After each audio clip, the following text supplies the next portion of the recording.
trust the movement. I negate the chaos, uplift the negative. I'll show up at the table again and again and again. I'll close my mouth and learn to listen. Whoa, whoa, oh, oh. Whoa, whoa, oh, oh. Whoa, whoa, oh, oh. Whoa, whoa, oh, oh. Whoa, whoa, oh, oh. Whoa, whoa, oh, oh. These times are poignant. The winds have shifted. It's all we can do to stay uplifted. Pipelines through backyards, wolves howling out front. Yeah, I got my crew, but truth is what I want. Realigned and on point, power to the peaceful, prayers to the waters, women at the center, all vessels open to give and receive. Let's see the system brought down to its knees. Whoa, whoa, oh, oh. Whoa, whoa, oh, oh. Whoa, whoa, oh, oh. Ooh, ooh, ooh. Whoa, whoa, oh, oh. Whoa, whoa, oh, oh. Whoa, whoa, oh, oh. Ooh, ooh, ooh. Ooh, ooh, ooh.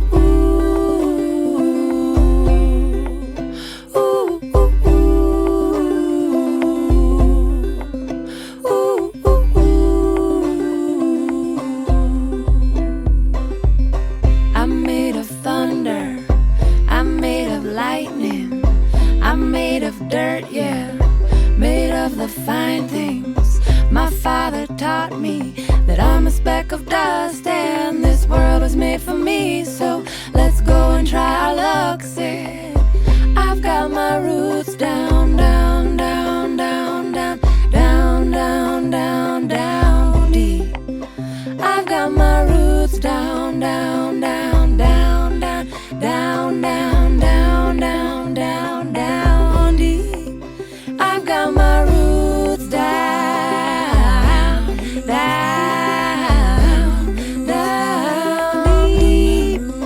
I've got my roots down, down, down deep. So what are we doing here? What has been done? What are you gonna do about it when the world comes undone? My voice feels tiny, and I'm sure so does yours. Put us all together, make a mighty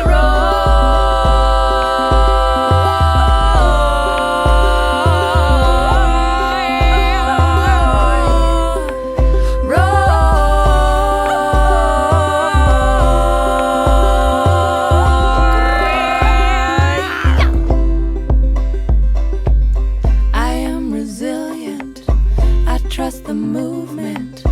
I negate the chaos, uplift the negative. I'll show up at the table again and again and again. I'll close my mouth and learn to listen.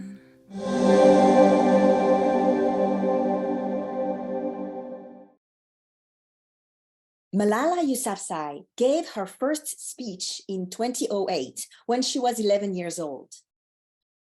The title was, "How Dare the Taliban Take Away My Basic Right to Education?"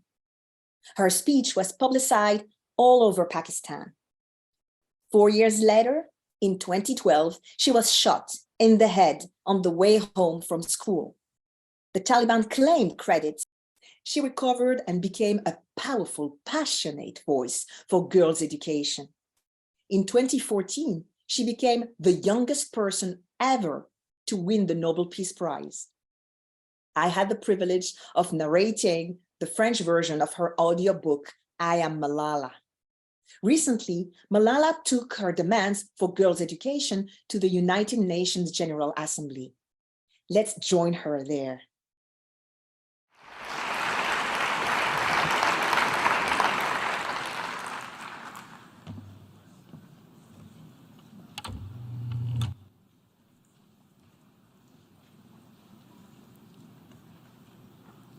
7 years ago, I stood on this platform, hoping that the voice of a teenage girl who took a bullet in standing up for her education would be heard. On that day, countries, corporates, civil society, all of us committed to work together to see every child in school by 2030. Yet halfway to that target date, we are facing an education emergency. Let's remind you once again what's happening. In Afghanistan, Taliban have banned girls like Sumaya from their education.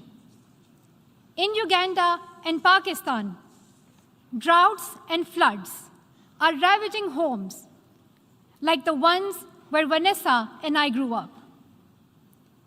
And conflict and violence in countries like Ethiopia, Ukraine, and other countries are keeping girls like Yelizaveta out of the classroom. If you are serious about creating a safe and sustainable future for the children, then be serious about education. You have heard enough about how education transforms lives, strengthens economies, and contributes to a more peaceful world. You know every country, community, and corporation would benefit from every girl having access to safe, quality, and free education. And if you are still in doubt about the impact of education, go ask a girl. She will tell you what education means to her. Most of you know what exactly needs to be done. You must not make small, stingy, and short-term pledges, but commit to uphold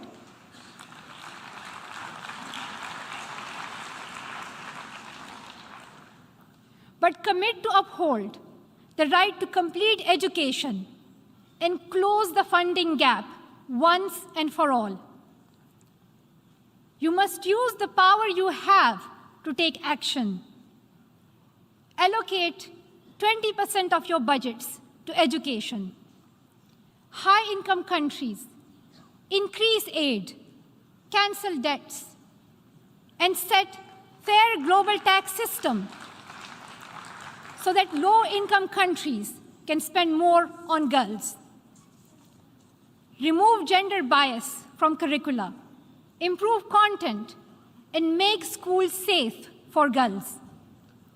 And work together with those who are the closest to the challenges to transform education.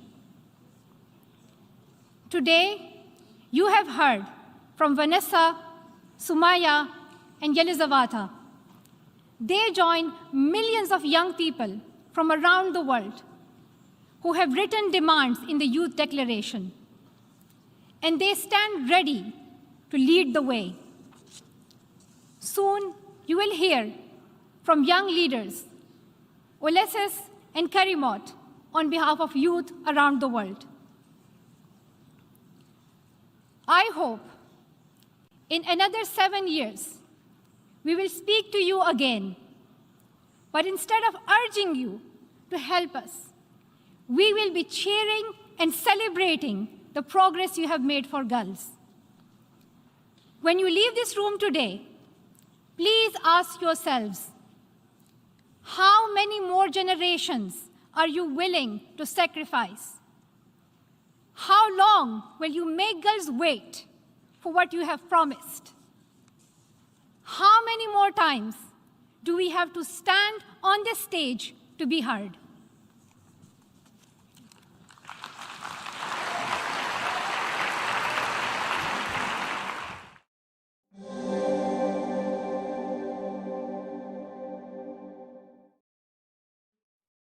Hope is a discipline. That's one of Alexia Leclerc's favorite quotes. Alexia, a young environmental justice organizer, is based in Austin, Texas, and New York City.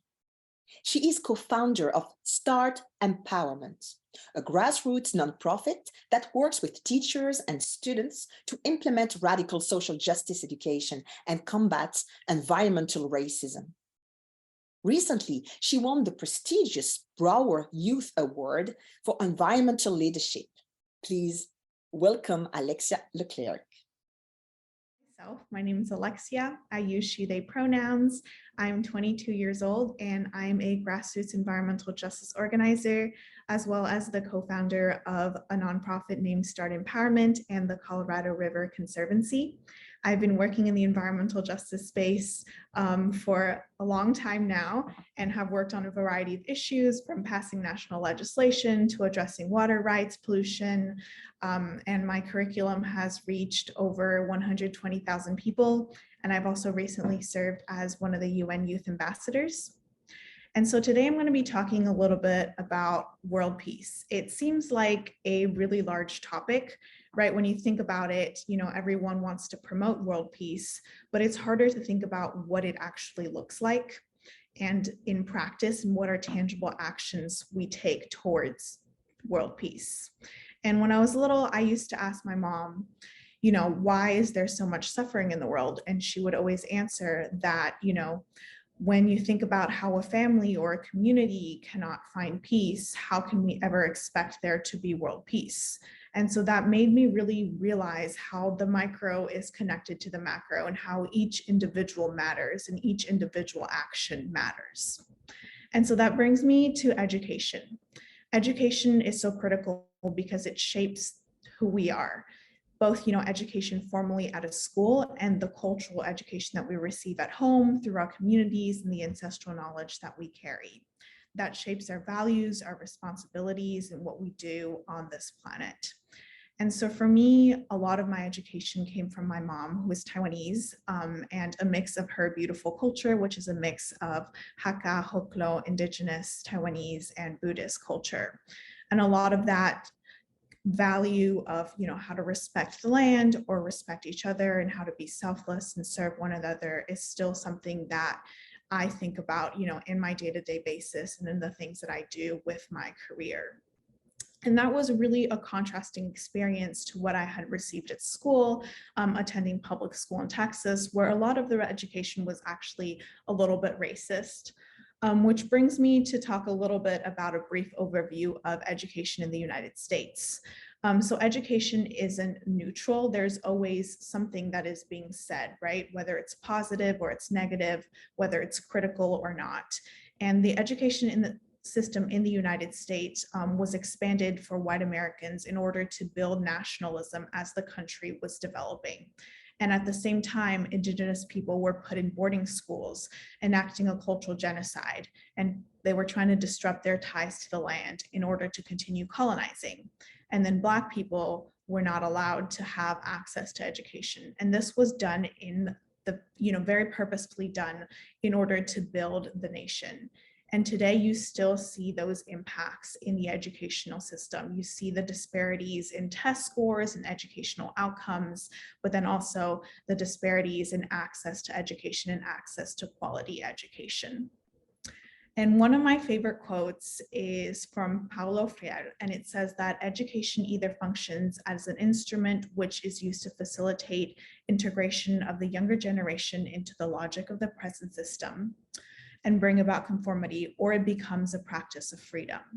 So when I look at education, I see the opportunity to maintain the status quo, or the opportunity to use education as a tool to train and to create young change makers.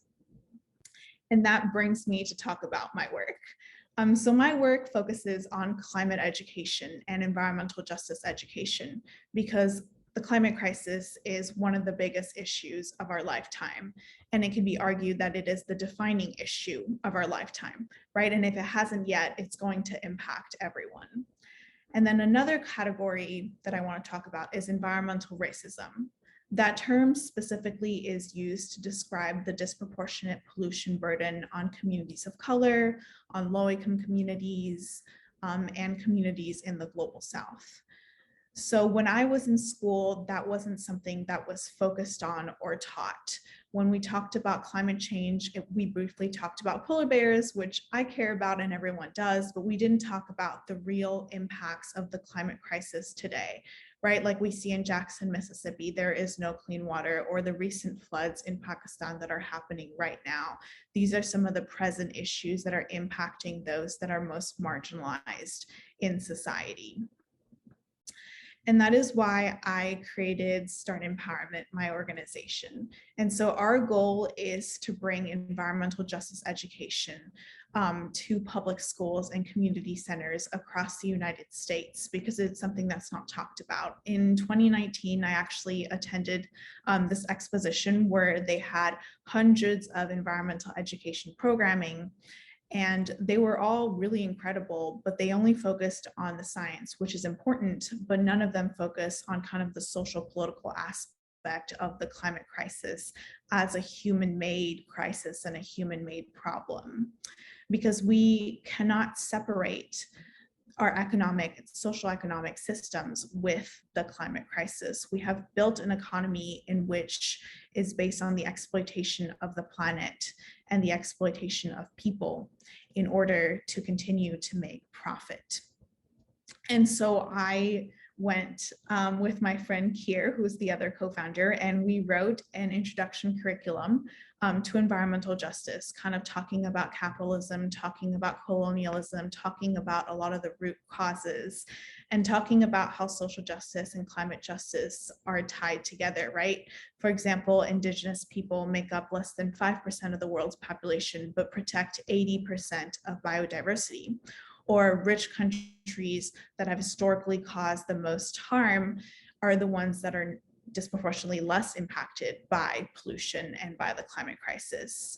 Or that, you know, in the United States, zoning laws were purposefully created to place polluting industry in communities of color, leading to disproportionately high rates of cancers and health issues.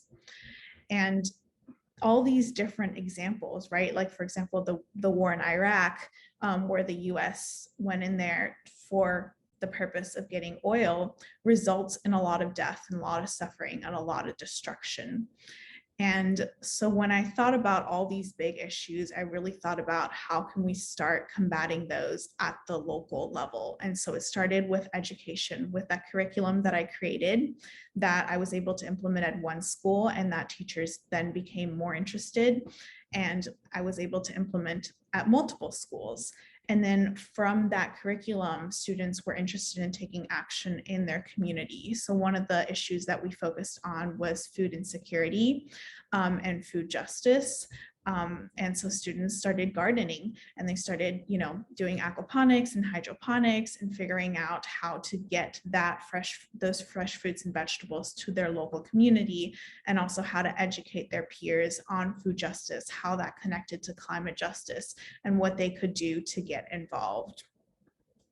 And then from there, we started building, we started doing workshops at different organizations, and we started funding programs at schools and in community centers to empower youth, to get them that education about environmental justice, but then also the social political skills you go into that field, whether it's through organizing, passing legislation, and then also providing funding for youth to be able to take action.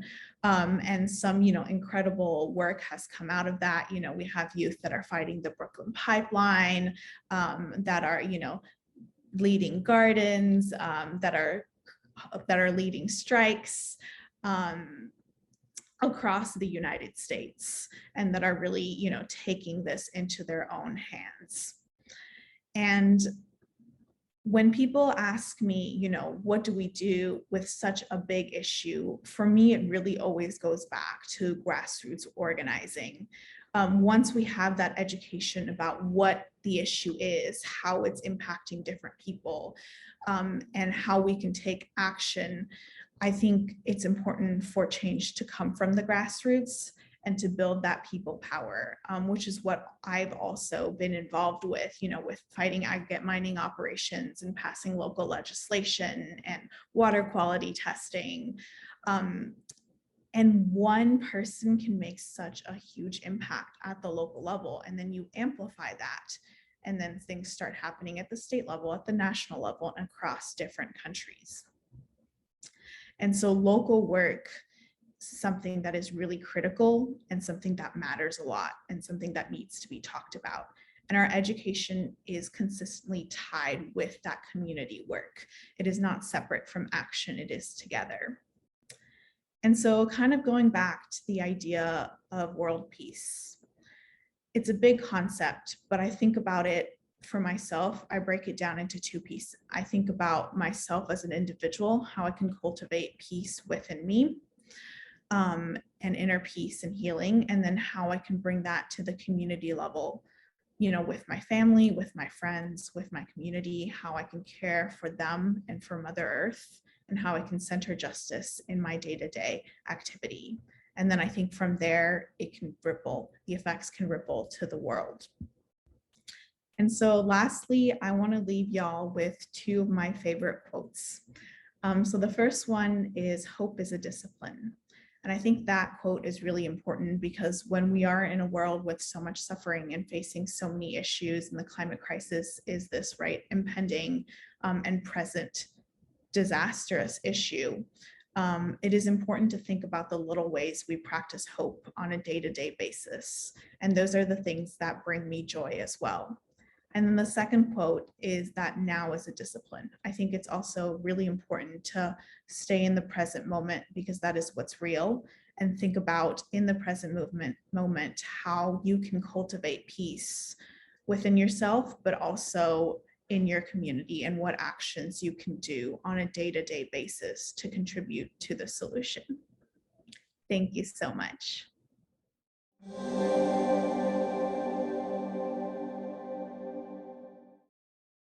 Next, we'll discover how offering one meal a day is opening educational opportunities in economically challenged communities in Ghana, India, and Nepal.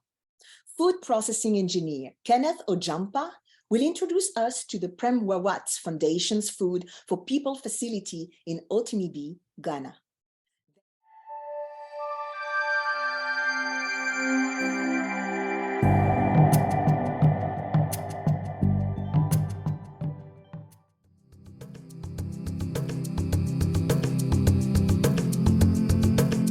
The Food for People program provides millions of nutritious daily meals to children in need in India, Nepal, and Ghana, opening up unprecedented opportunities. None of the bright young students from the town of Otanibi, Ghana, had ever had the chance to pursue a university education until now.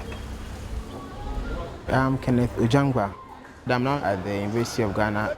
I'm majoring in food process engineering. I got into the university just the year I completed high school from Presbyterian Boys Secondary School.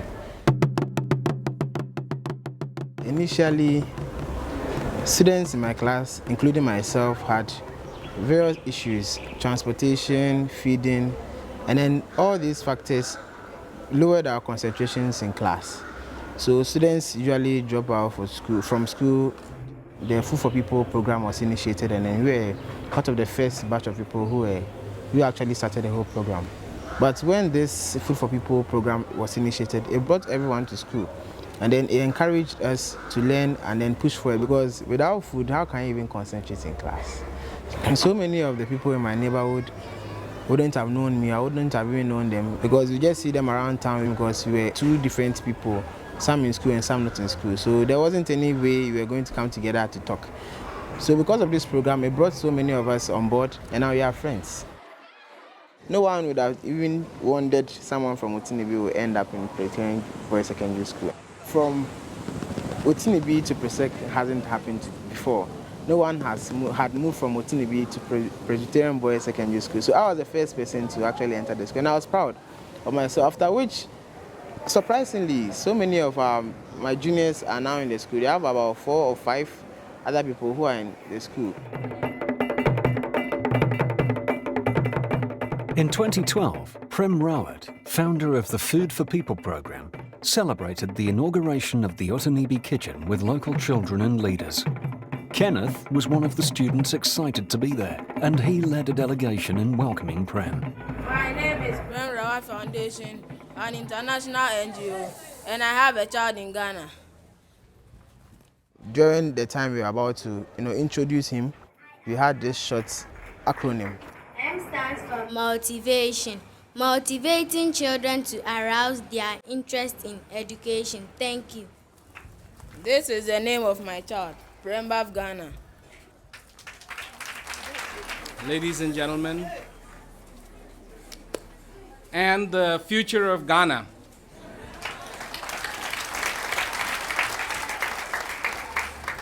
It'll be wonderful to be able to give you that opportunity so you can reach for the sky. That's what the importance of this is for me. This facility is here for you to be able to then pay attention to those things that are important. You are important. You are important. You give this facility the importance, not that this facility gives you the importance.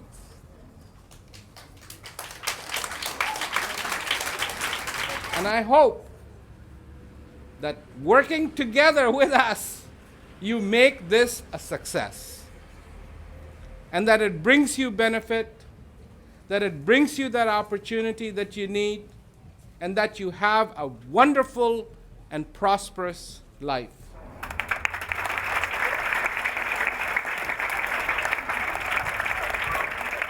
Kenneth recently visited his old stomping grounds at the Food for People dining hall, where he reflected on how his experience with the program inspired him to pursue a degree in food process engineering, so he can help others in the same way the program helped him.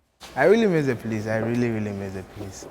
I can remember we come here around 12 for lunch, and we all eat together and then stay happy. I'm showing gratitude to the Prem Rawat Foundation, most especially, and then the canteen staff too. I remember their faces very well. I'm praying that God will give them the strength to keep doing what they are doing, to keep doing their hard work for us. Welcome. Thank you very much. Thank you. Oh, it's been a long time. You see, the staff, we all started together. You see, they are still the same people over and here. You have become big papa. You are now a big man. Thank you. Full-fledged man. Thank you. So how is school? Oh, school is fine. Everything is fine now.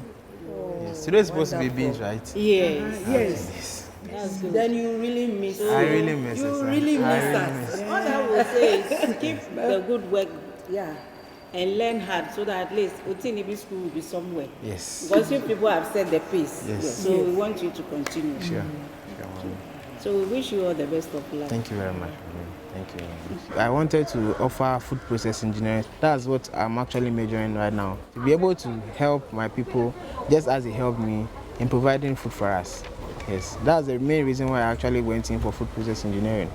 After this course and after learning things in the university, I'll go back to the Food for People to help them because they've really helped me. Without them, I wouldn't have been seated here. I would have dropped out of school some time ago. Auntie Joy, Auntie Rose, Auntie, bye-bye. See you next time. Okay, Mommy. I'll come again, Mommy. Okay, thank you very much.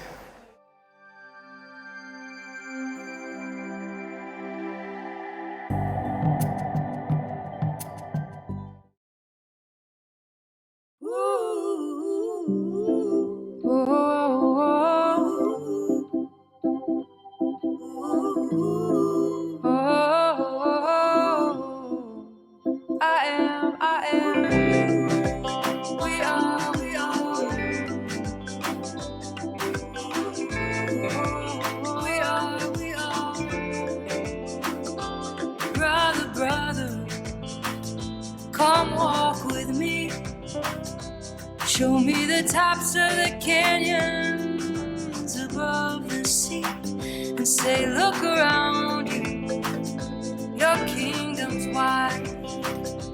Carry the weight of this world with pride.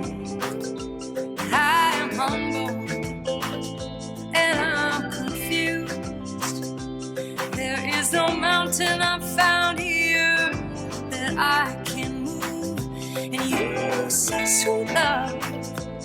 heart is great.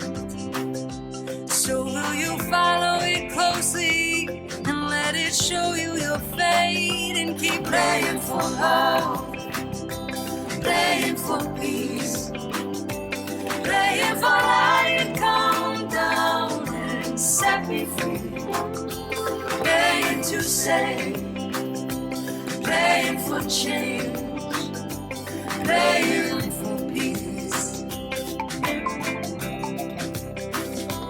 praying for love, praying for peace, praying for light come down and set me free, praying to save, praying for change, praying for peace.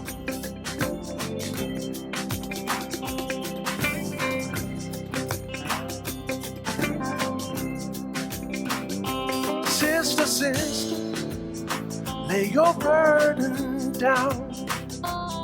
Keep your heart wide open and hear the sound.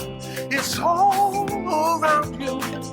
Your kingdom's wide to carry the weight of this world with pride. I am humble and I'm confused. There is no mountain I've found here that I can move. And you say, sweet love, your heart is great. So will you follow it closely and let it show you your fate, and keep praying for love, praying for peace, praying for light come down and set me free, praying to save, Oh, we're praying for change, praying for peace. I'll keep praying for love, praying for peace, praying for light come down and set me free, praying to save, praying for change, praying for peace. I am praying for peace.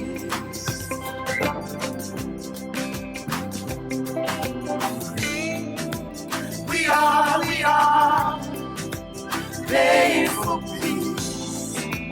We are, oh yes, we're praying for peace. We are praying for peace. We are, oh, we're praying for change. We are praying for change.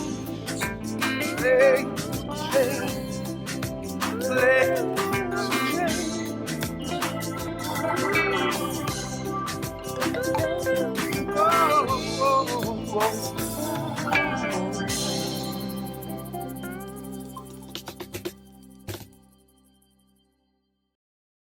Let me introduce Dr. Tony Jenkins. For 2 decades, he has been one of the world's leading voices for peace education. Since 2001, he has served as the managing director of the International Institute on Peace Education, and since 2007, as the coordinator of the Global Campaign for Peace Education. Tony lectures on justice and peace studies at Georgetown University and George Washington University. Today, he will be mapping the growth of peace education initiatives around the world. Hello, everyone. My name is Tony Jenkins, and it's my pleasure to be with you here this year for Peace Education Day, exploring the theme of empowering educators for peace. And I really think that one of the things that we truly need to be able to be empowered is to know that we're not in this alone. In our field of peace education, the work that we're doing, challenging violence around the world, can be very overwhelming and daunting. And so I'm hoping today to share a few perspectives that might give us a little bit more hope and empowerment as we step out into the world. So I think I have a relatively unique vantage point that I'd like to be able to share with you. and hopefully I can illustrate somewhat of a big picture overview of some global efforts, not all, but some global efforts, at least those that I'm involved in terms of developments of peace education around the world. And with the last few minutes or so that I have today, I also want to maybe share a few strategies, really simple strategies, for something that we might do together going forward.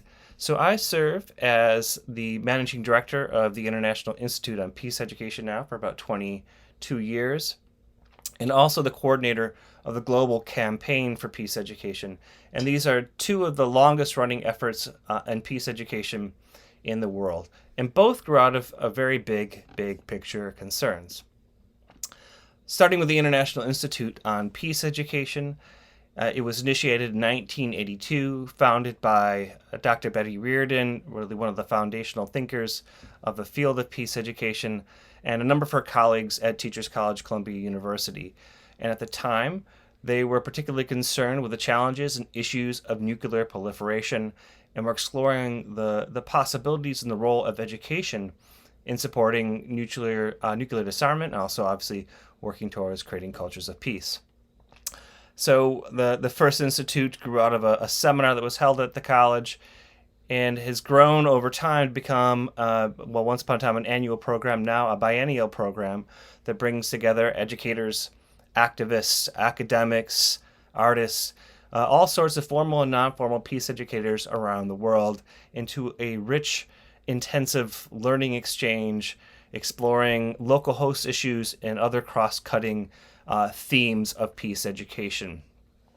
So just this past summer, we held, we're now in our 40th year, we held our institute in Mexico City, Mexico, around the theme of intercultural peace learning. And this wonderful illustration here, one of the exercises led by a group of our participants. So the institute seeks to create local, regional impacts, but it is really a beautiful kind of laboratory where educators can come to exchange ideas and practices and theories and grow the community together on a global scale. Global Campaign for Peace Education was founded in 1999. It was launched as part of an outcome of the Hague Appeal for Peace Conference, which was, at the time, and I still believe to this day, the largest international peace conference in history. And the theme of that conference is around the abolition of war. And so education was seen as a very essential and vital component in a broader strategy of that task. So the campaign has a couple of very specific goals. Number one, to build public awareness and political support for the introduction of peace education into all spheres of education, including non-formal education and in all schools throughout the world. And the second is to promote the education of all teachers to teach for peace.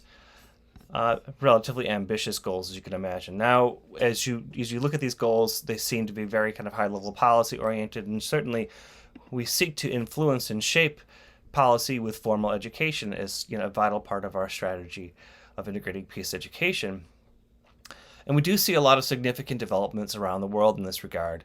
I can't chronicle everything here, but I can just say in the past year, we've witnessed several significant country-level policy efforts to strengthen, to support, and to institutionalize peace education into schools, including efforts in Ethiopia, Malawi, the Philippines, Spain, South Sudan, Uganda, just to name a few.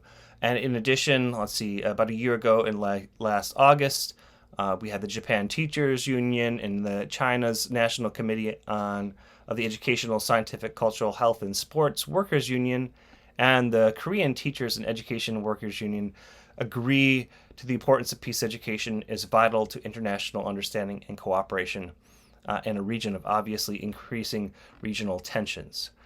At a global level, so you're all aware, UNESCO is really engaged as an important leader in this work, creating sort of normative standards and visions for peace education. And so UNESCO is actually now in the midst of completing a revision of the landmark 1974 recommendation concerning education for international understanding, cooperation, and peace in education relating to human rights and fundamental freedoms. This recommendation is a very important tool for monitoring the progress of the 2030 Agenda for Sustainable Development.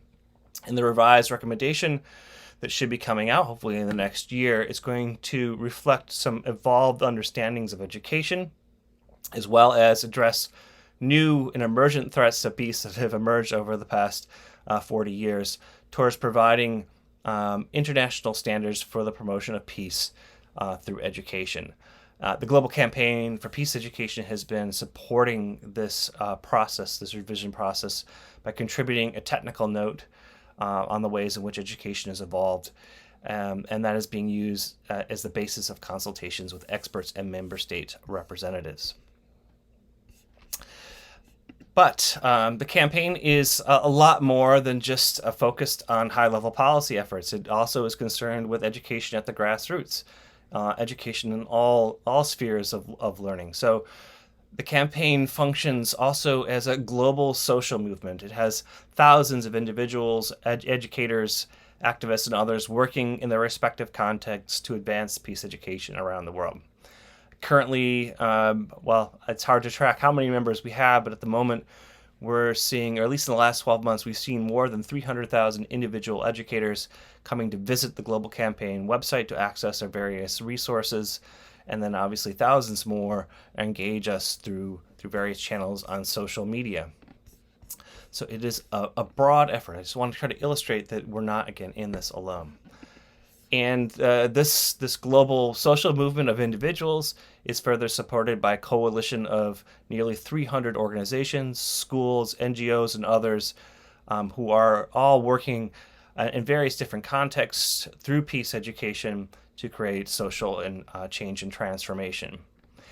And so I know I started in describing these two initiatives, the Institute and the Global Campaign, as initiatives rooted in addressing global threats. And those threats obviously remain shared challenges, nuclear proliferation, war, and so forth and so on. And now we also would add to that list of global threats, climate change, these kind of global challenges that obviously impact everyone around the globe, that require us to work as global citizens together for these challenges. But of course, few of our organizations are working at the scale of tackling these global problems. So peace education takes many forms, and most often peace education that we see practiced is focused more on addressing the quotidian, the day-to-day experiences of violence and injustice of peoples around the world. And so it's really important to tell that aspect of the story of what peace education is about. So one of the tools that I hope you have a chance to access that we've been developing over the years is the Peace Education Global Knowledge Clearinghouse. We launched this about 2 years ago now.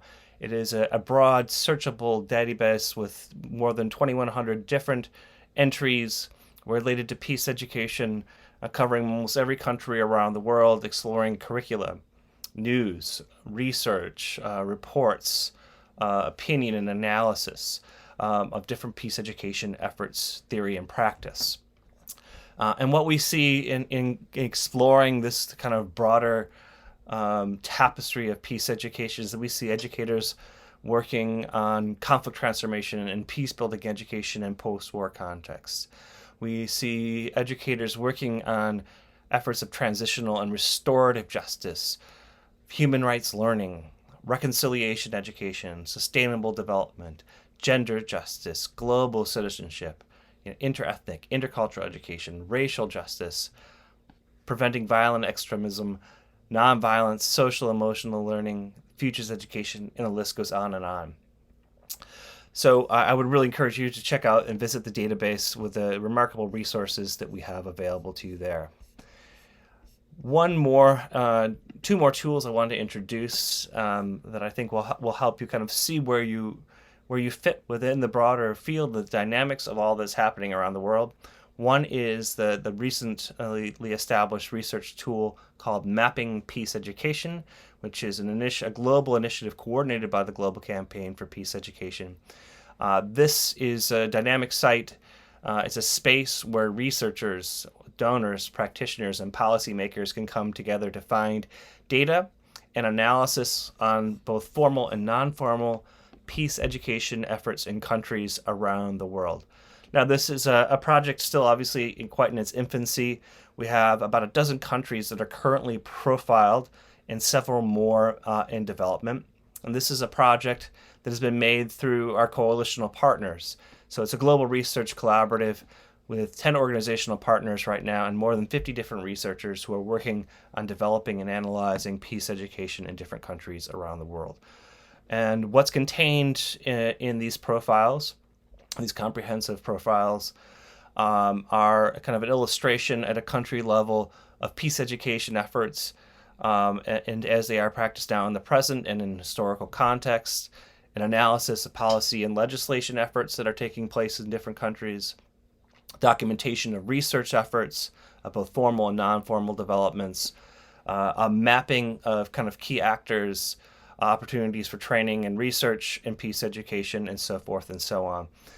We intend it to be a go-to source and site for learning in the field. And we would certainly encourage those of you whose countries are yet to be represented on the map to join us and join some of the research teams who are working to develop new profiles going forward. And the last initiative I want to share is called People of Peace Education. Now, this is a joint project of the Association for Historical Dialogue and Research and the International Institute in Peace Education with the support of the Global Campaign. The People of Peace Education, it's a really dynamic website that seeks to elevate the work of peace education to the general public by providing glimpses of the lives and the work of peace educators from all around the world. And we modeled this a little bit after the acclaimed Humans of New York project, which some of you might be familiar with. And the project features these profiles exploring motivations, challenges, successes, and insights of peace educators working in different contexts. So we think it's really important to bring this narrative and show the dynamism of people working in peace education in different contexts and in different spaces. And we're certainly open to featuring you and others on this site, so I hope you visit it and take a moment to meet some of the wonderful educators that are in our networks.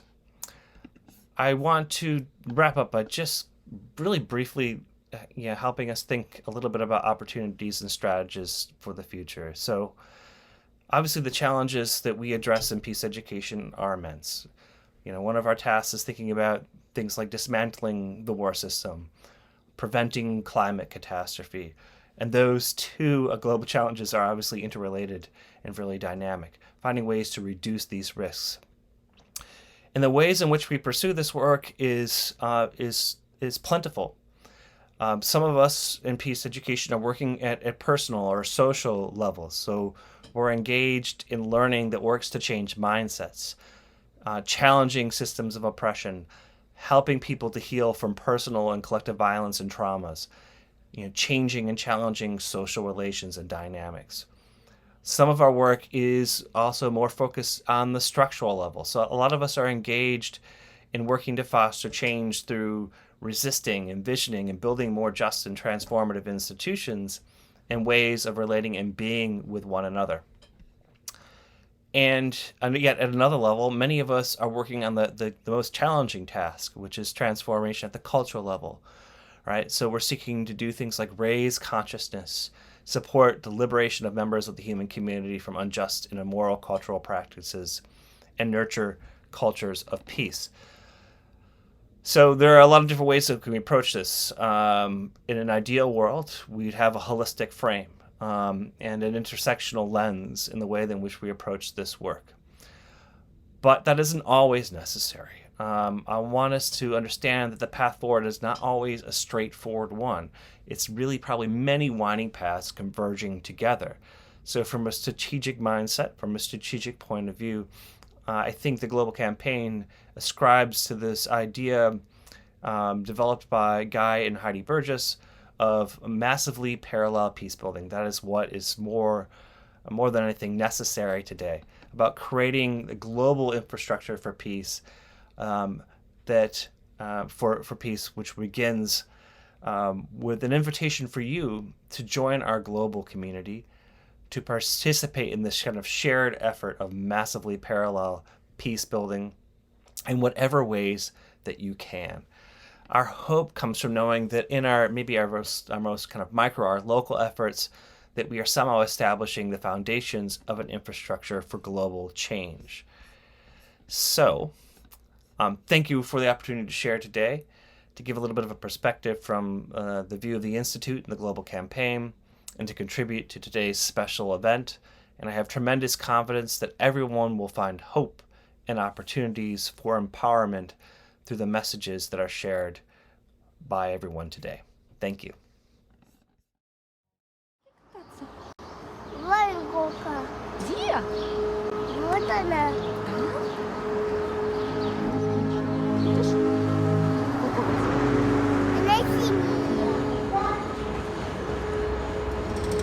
There was nothing more important than taking my child away. I wasn't a professor at the moment I was running away from war. I was a mother. I wasn't even a wife because I left my husband behind. Everything I was thinking about is that I had to take my child away.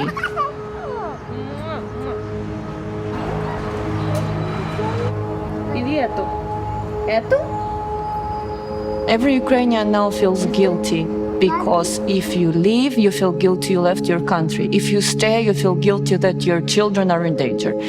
If you fight, you feel guilty because you're not dead as other people.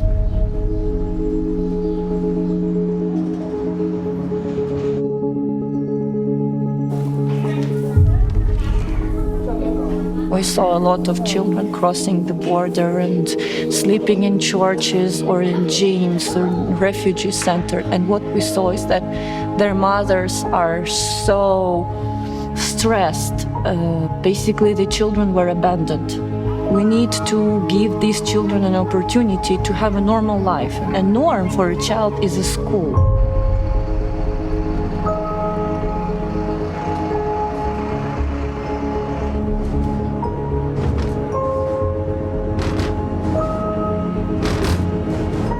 We came to Gara do Norte, where this big volunteer center was, and nobody cared about us as well. And then at some point they just start yelling pretty aggressively that we're teachers and we can teach, and just allow us to start teaching somewhere for free, of course. Just to give us this opportunity and we can help the children.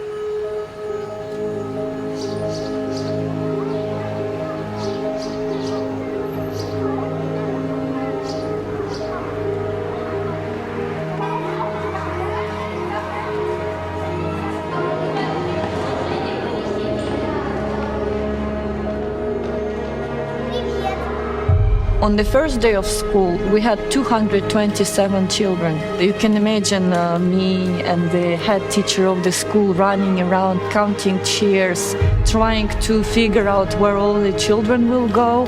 And this is such a huge responsibility for a school, to allow so many children, a lot of them with no documents at all.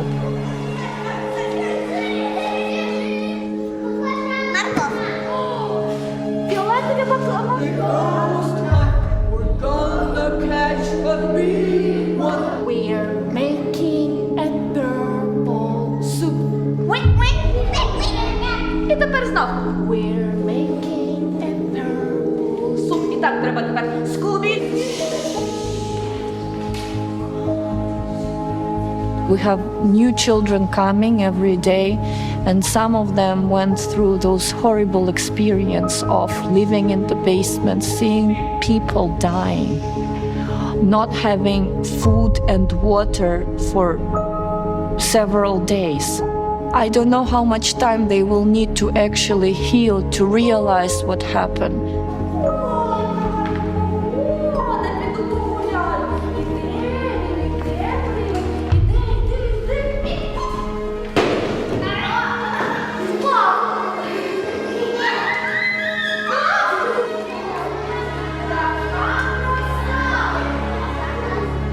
The children now are full of hatred.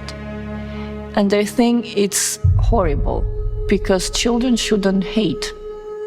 They have all the rights to hate, but it's ruining them from inside. What I'm trying to do is to give them strength to stop hating.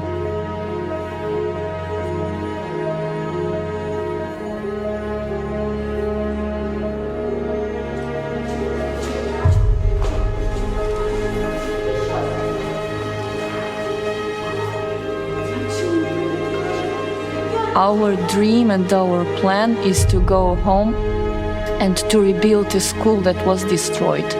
This is what we actually live for now. We will rebuild the school and we will create amazing opportunities for our children to get high quality education, and for them they will have a reason, they will have a place where they will go back.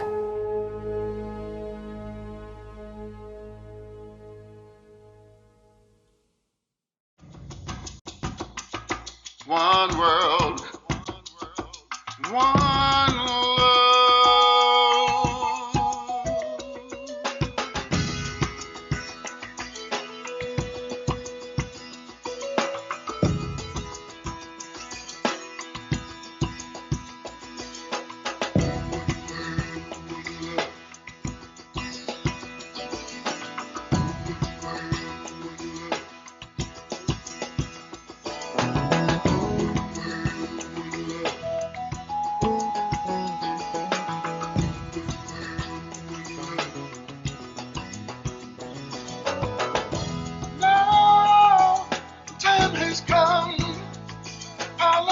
Aside, yes,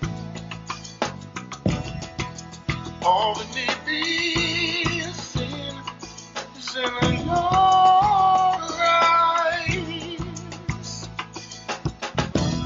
Let common sense take precedence over foolish pride, yes, it's all that need be in your eyes. With injustice, you belittle us and ignore us.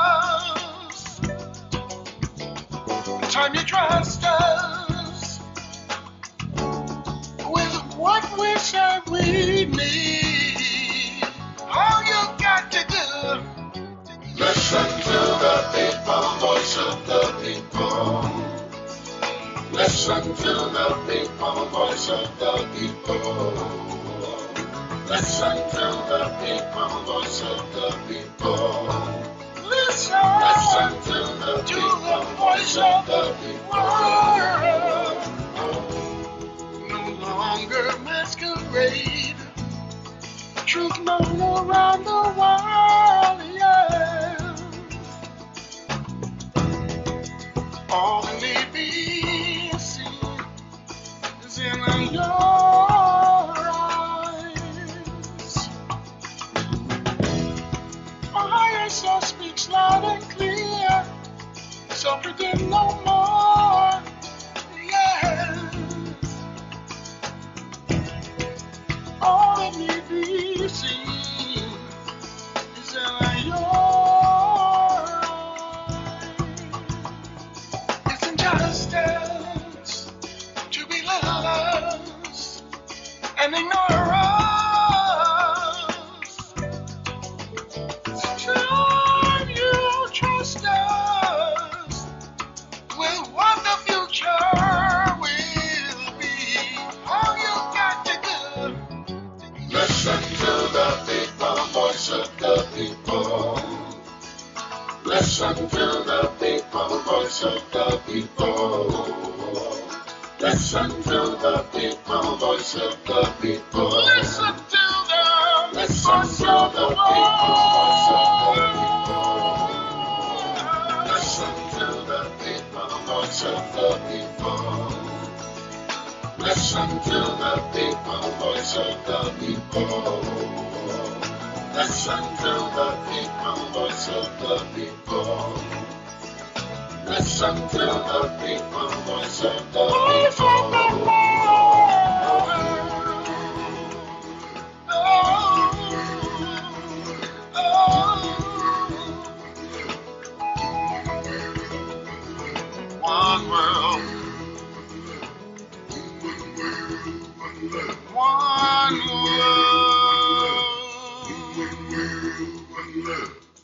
One world, one world, one world, one love. One world, one love. One world, one love. One world, one love. Francisca Cortes Solari is a philanthropist, conservationist, entrepreneur, and a mother of three. She started with educational programs for school children from vulnerable populations. Then she created the Caserta Foundation in 2003, and later Filantropia Cortes Solari, an initiative that promotes the comprehensive and sustainable development of Chile through science, education, culture, and conservation. Good morning, good afternoon, good evening, depending on which country you're in. Thank you very much for this invitation about such relevant topics as are education and peace in the world. I represent a foundation that has been working for 20 years in the issue of integral education, being a pioneer in education that has developed an offering for quality development in Chile, Latin America, the Caribbean, and the world. I would like to also say that today, after these 20 years of work, we are training agents of change in society to help move us towards a model of integral and sustainable development.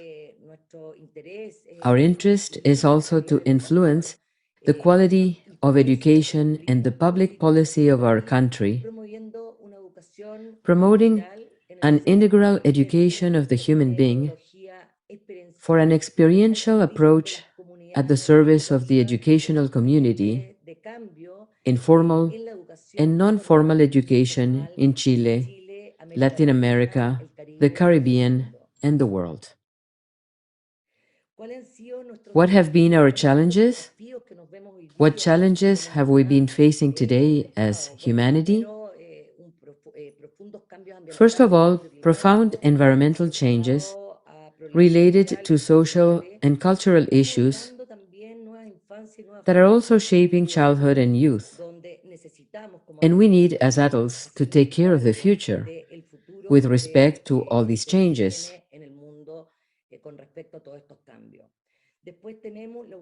Then we have the urgency of climate change that is already happening, which really forces us to acquire new skills that we need for these new challenges that we are facing. Also, COVID-19 has caused the greatest disruption in history in educational systems. We see over 1,600 million students from more than 150 countries being affected by this. So as we can see, this is a collective issue. UNESCO estimates that 23.8 million children and young people are at risk of dropping out of school and not having access as a result of the economic crisis, the pandemic, and all these changes we are having, like this paradigm shift that forces us to rethink ourselves. What has been our learning as a foundation? It has been challenging at one point. We have been here for 20 years. We wanted to change education, so we want to find new ways. Therefore, we have to realize that we are nature, that its conservation is a personal and collective commitment which has to do with our self-care, with the call to care for nature, for survival. not only of human beings, but of thousands of species that are endangered. We've also understood that culture is a key to understand our origins, the sense of belonging to the place we have come to, what is our land identity. On the other hand, it was also important to highlight and involve science in education, because scientific evidence also helps us to make decisions with awareness and also educate the young people in this new education connected with nature. Education is fundamental in the world, and we must understand that the human being is an integral being that needs to learn from experience, because experience is what transforms you. And finally, spirituality as something big that is within all of us in our program, where values, care for nature, conversations are essential for coexistence and the construction of new societies that are sustainable.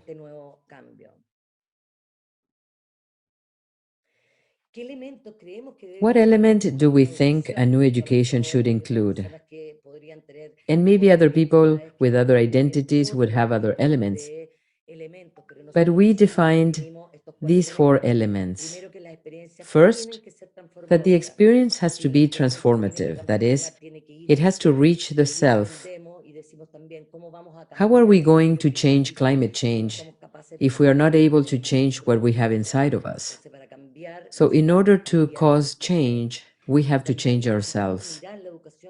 We also need to look at education with a multidimensional approach that incorporates the environmental, social, and cultural aspects. We also need to shape education in suitable environments. And we have personally understood that nature has been our great teacher as a great natural laboratory for learning. The concept of a human being from an integral perspective, where in this case, us as a foundation speak of a human being who has a physical aspect, who has emotions, who has a mind, and who also is a spiritual being. And from there, a developed human being model that I will show you later. We understand that this paradigm shift that we are experiencing is not a change of today. It has been coming for many years, 30, 20 years. We have been in a linear paradigm, subjected or fixed in content, in uniformity, in consumption, in a number of things that have gotten us basically lost in our egos. We have always thought that the ego was the great challenge that we have to work towards as humanity. But to get from the ego to the echo, which is the circular paradigm where we talk about skills, about the collective, about the importance of collaboration, where connection is essential, where the call is to work on the self, understanding that it's a world of diversity, of care, of self-care, and to look at what is an ecosystem and understanding that, yes, a human being can find happiness. As I said before, our model has been based on four basic core ideas. Understanding that this individual, this human being, is interacting, as we see him here below, interacting with the territory, where the territory also differentiates him. But we also see that this human being is spinning in his territory. We see that he is interacting with the universe. We're speaking of four dimensions, as I mentioned before: body, emotion, mind, and spirit. We return to the same image, and when we talk about physicality, for us it is essential to understand the development of skills from a thirst. And when we speak from there, it's essential to understand that the body is also essential when it comes to learning. Understanding about breathing, presence, meditation, body work, sports, the presence, the understanding that we are a body on this earth that also needs to be taken care of. Then, in regards to emotions, we speak about feeling, about attitude, and it's very nice to look and see that in diversity, each person or individual also has their attitudes and qualities that differentiates them from others. In regards to the mind, the ability to understand, to acquire knowledge, to distinguish, the capacity to speak, the abilities of the mind, of intelligence, of the use of wit, the capacity to be trained, a mind that creates, that uses language to express what we want to say or do in the world. And finally, we talk about the spirit of transcending, of the values of a human being, values, ethics, and we talk about spirituality, where we understand this integral being linked to nature, where it participates with nature, where that spiritual being is perfect in its wholeness. And well, we want also to show you here some images of our dreams. These are images that we created about 10 or 15 years ago, and we said perhaps we have to draw first what we dream of. And we start by saying that we dream of an education that values learning from the body, the emotions, the mind, and the spirit. It is an education in contact with nature, which we value as a great classroom. An education based on the fact that all life forms in the universe are perfectly interconnected.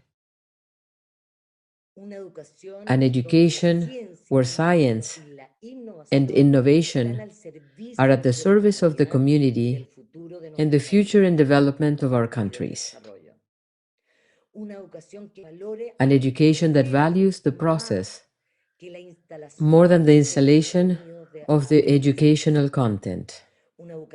An education that considers land conservation as a fundamental learning value, love for our land, love for our place in history as well.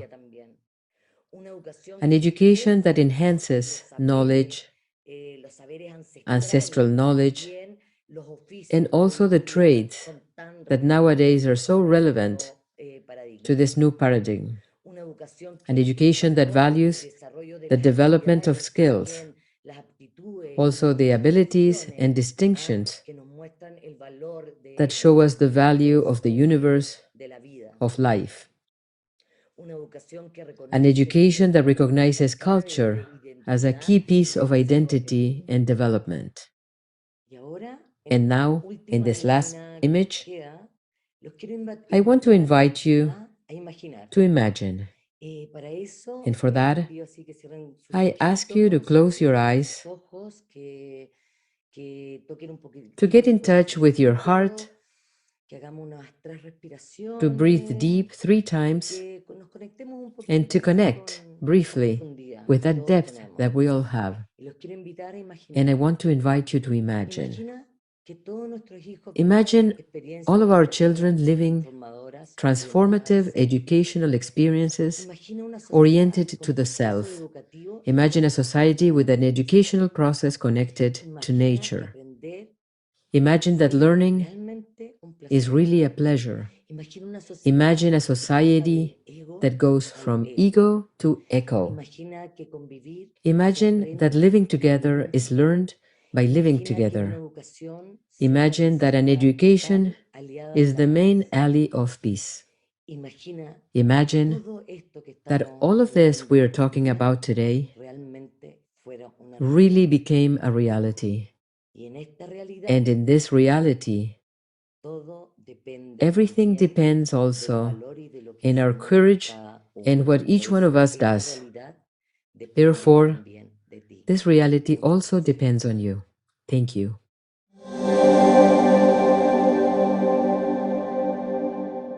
Hi everyone, my name is Per and I'm sitting right here in Bangkok, Thailand. And I've been listening together with you throughout the session of the Global Peace Education Forum. A little bit about me. I currently work with the Royal Thai Embassy in Stockholm, Sweden, as a project coordinator and content creator for innovations and sustainability. However, besides, I have my side passionate project. I've been practicing graphic recording and facilitation skills in my spare time. Like in this forum as well, I have a chance to learn, to relearn, unlearn, and get inspired by the wisdom of people from all over the world and transform it into a piece of art. Before I guide you through a journey of ours today's summary, first, I would like to invite all of you to close your eyes for a few moments. And breathe in. And flash back your own memory. Flash it back for the previous 2.5 hours. What kind of the images popped it up inside your head? And what messages that you would like to take back and share it to your beloved one? Remember those feelings. How do you feel after the whole sessions of the inspiring stories? I hope that everyone has great memories, and I would like to share you my memories with gratitude to all the speakers and the wisdom through the arts that connect to people's heart. And this is the beam of the peace. I started to develop the core concept, looking at the logo of the Peace Education Forum and transform it into something that can beam out, using my iPad to draw it out from the core, creating the layout of storytellings. I listen and capture the core essence, squeeze it to complete it with my heart. Each of the quotes that inspired me, I decide to pinpoint. This quote is nice. Each of the quotes that inspired me. This quote is nice. I would like to pinpoint it out as my life's reminder. Each of the speakers, I like to honor them by seeing through every details inside their face. How do the peacemaker look like? Both inner world and outer world, to record that once the earth has amazing human beings trying to do something, contributing for our mother world. And my feeling right now is quite similar to this earth. If you look closely, it has the little smile with the tiny heart, the heart island that believe with high hope that humanities can live happily ever after together. And that heart can actually beam with strength, spread it out, shine it out even brighter than the sun through the wisdom of people of peace all over the world, joining together to create the peace culture for a brighter future. we begin our journey with the New Year's message from the Secretary General, United Nations. We cannot wait anymore. In 2023, we need peace now more than ever, whether they are the peace for life, for our home, for our planet, for nature, or even inside our computer through the online communications. So let's start to recap our first guest speaker, Miss Stephanie. She invited us to join the campaign #Right to Education, because education is actually the real passport to freedom, and we need the quality education that's equal for all to reach the brighter future. Peace Education Program is trying to give the equal rights to children, to empower them to carry their own secret weapon, which is their own choice. Let's take a look to the next peaceful wisdom, Mr. Federico Mayor Zaragoza. He told us about the mystery of life. What is the mystery of life? Actually, it is the immense capacity that human beings can have. Do you also listen more or talk more? If we listen more, we can explore the outside world and understand our inner world, and we can become closer by understanding each other. Yes, we the peoples. It's not about what we are, it's actually about who we are. And we act upon that to create the new change and become better. SOS, Education Emergency. Malala Yousafzai asks us, how many more generations are we willing to sacrifice? Stop. Wake up. We need your help. Take a look and see those actions. What else that we can co-contribute to create peace education, our own home country? There is also a key recommendation from the UNESCO, reimagining our future together, a new social contract for education. This report is to embrace both society and the environment to make sure that no one is left behind. The next speaker, Miss Alexia, our young change maker, she believed that hope is discipline, and now is discipline as well. It all begins with your own inner peace, and your inner peace can create the ripple effects, starting from the grassroots. One has immense capacity to create a lot of new impacts and story. When micro connects with macro, imagine it could become a great power, especially among the young change makers that can also inject the inner peace inside the other as well. If you can recall, we can also remember we saw amazing peacemakers stories. For example, the passionate Ukrainian teacher who has been shifting hates by giving strength for the children's heart. Her finest dream is to rebuild a school that was destroyed.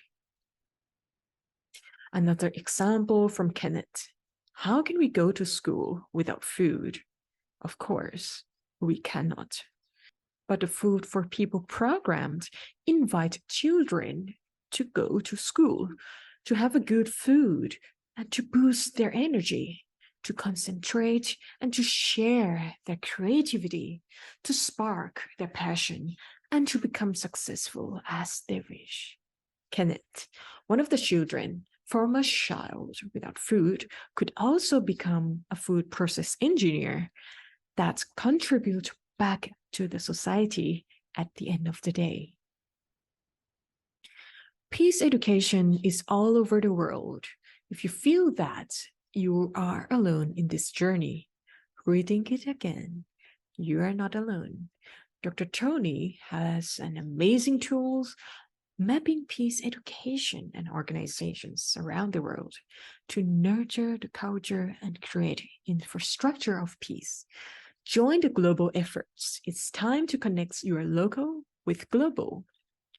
Dr. Tony also shared some tips for strategic minds, working in a holistic way in a personal level, social, structural, and cultural levels together. But remember, all should be working in parallel with peace building, hope, and connection. And finally, our journey comes to the end. We ended our day with Miss Francisca. She invited us to imagine the world that we want to see when people and nature can live well together, the world that children can learn from the experience and science with the nature laboratory. And that imagination is actually the reality that depends on you, shifting from ego to echo, because we are nature, and nature is our lifetime learning classroom. Now, I would like to invite you to breathe in once again and breathe out. And don't forget to look out at the sky. Say hi to the trees after the whole session on screen today. I hope that nature is within you. So this is the overall of the Global Peace Education Forum in Paris view. What is your view? Please share your thoughts, connect with your communities, and share it out. And let's spread the messages through your creativity. So what I personally take back with me by practicing graphic recordings with this forum is the feelings that can do attitude. Act now and start now, even it's a tiny step. But remember, just reaching out to the door, there is already another new story behind that. So it can lead us to connect with all new possibilities and the new wisdom. I'm feeling thankful and believe in the power of communication.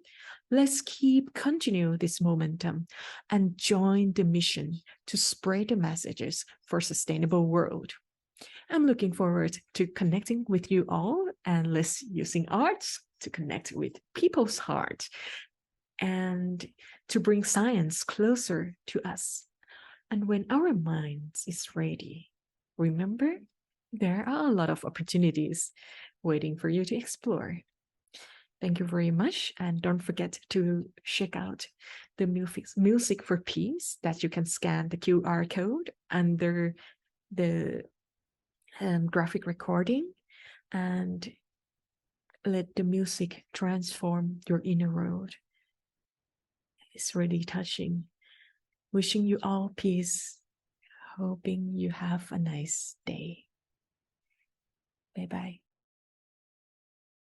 Thank you for joining the Global Peace Education Network for the International Education Day Forum.